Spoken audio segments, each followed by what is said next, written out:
কিসে? গাড়ি থামাইছেন কেন? একটা জরুরি কাজে যাইতেছিলাম। কোনো সমস্যা নাই, গাড়ির কাগজ দেখান। গাড়ির কাগজ দেখান মানে? আপনি জানেন এটা কার গাড়ি? কার গাড়ি? কার? সায়েম সাহেবের গাড়ি। এই সায়েম সাহেব কে? পুলিশের কোনো বড় অফিসার? হ্যাঁ, সায়েম সাহেবকে চিনেন না আপনি? থানায় নতুন আইছেন না? আপনার চাকরি তো থাকবো না মিয়া। আমার চাকরি নিয়ে আপনার টেনশন করা লাগবে না। আপনার সায়েম সাহেব যদি মন্ত্রীও হয়, আপনার গাড়ির কাগজ দেখাতে হবে। উনি মন্ত্রী না, মন্ত্রীরা ওনার পকেটে থাকে, বুঝছেন? এই আপনি কি আমাকে ভয় দেখান? হ্যাঁ, কাগজ দেখাতে বলছি, কাগজ দেখান, নাইলে কিন্তু থানায় নিয়ে যাবো এক্ষণ। আমি কাগজ দেখাবো না, যা পারেন করেন গা।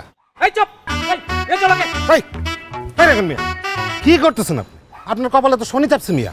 হ্যাঁ, এই থাম থাম, এই ধরো না কেন? এই রাখেন, এই রাখেন, সারি দেন মিয়া, ছুটে দিচ্ছি। স্যার, পুলিশ ধরছে, থানায় নিয়ে যাইতেছে। এই কার সাথে?